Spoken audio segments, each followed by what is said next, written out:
Thank you.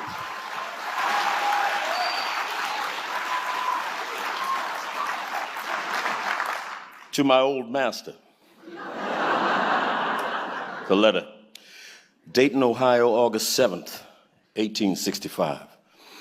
To my old master, Colonel P.H. Anderson, Big Spring, Tennessee.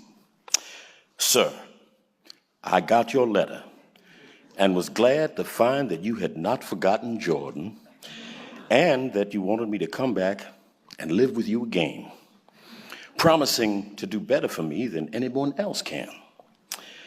I have often felt uneasy about you. I thought the Yankees would have hung you before this.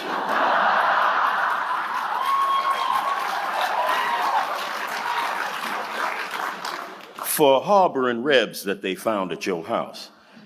I suppose they never heard about your going to Colonel Martin's to kill the Union soldier that was left by his company in their stable. Although you shot at me twice before I left you, I did not want to hear of your being hurt and am glad that you are still living. It would do me good to go back to dear old home again and see Miss Mary and Miss Martha, Alan, Esther, Green, and Lee. Give my love to them all and tell them I hope we will meet in the better world, if not in this. I would have gone back to see you all when I was working in the Nashville hospital, but one of the neighbors told me that Henry intended to shoot me if he ever got a chance. I want to know particularly what the good chance is you propose to give me. I am doing tolerably well here. I get $25 a month with victuals and clothing, have a comfortable home for Mandy.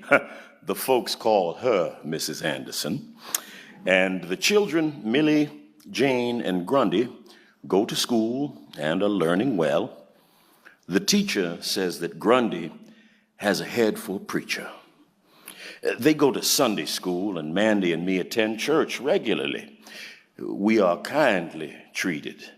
Sometimes we overhear others saying, them colored people were slaves down in Tennessee. The children, they feel hurt when they hear such remarks, but I tell them it was no disgrace in Tennessee to belong to Colonel Anderson. Many darkies would have been proud, as I used to be, to call you master. Now, if you will write and say what wages you will give me, I will better be able to decide whether it would be to my advantage to move back again. As to my freedom, which you say I can have, well, there's nothing to be gained on that score, as I got my free papers in 1864 from the Provost Marshal General of the Department of Nashville. Mandy says she would be afraid to go back without some proof that you were disposed to treat us kindly and justly. And we have concluded to test your sincerity by asking you to send us our wages for the time that we served you.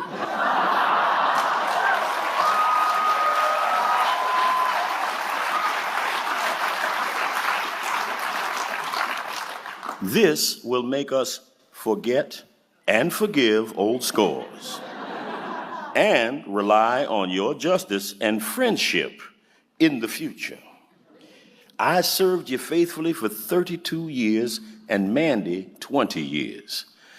At $25 a month for me, $2 a week for Mandy, our earnings would amount to $11,680. Add this, the interest for the time of our wages have been kept back, and deduct what you paid for our clothing and 3 doctor visits for me, pulling a tooth for Mandy, and the balance will show what we are in justice entitled to. Please send the money by Adams Express in care of V. Winters, Esquire, Dayton, Ohio. If you fail to pay us for our faithful labors in the past, we can have little faith in your promises in the future. We trust the good Maker has opened your eyes to the wrongs which you and your fathers have done to me and my fathers in making us toil for you for generations without recompense. Here I draw my wages every Saturday night, but in Tennessee, there was never any payday for the Negroes any more than for the horses and cows. Surely there will be a day of reckoning for those who defraud the laborer of his hire. In answering this letter, please state if there would be any safety for my Millie and Jane, who are now grown up and both good-looking girls. You know how it was with poor Matilda and Catherine. I would rather stay here and starve and die if it came to that, than to have my girls brought to shame and violence by the wickedness of their young masters. You will also please state if there have been any schools open for the colored children in your neighborhood. The great desire of my life now is to give my children an education and have them form virtuous habits. Say howdy to George Carter and thank him for taking the pistol from you when you were shooting at me. Your old servant, Jordan Anderson.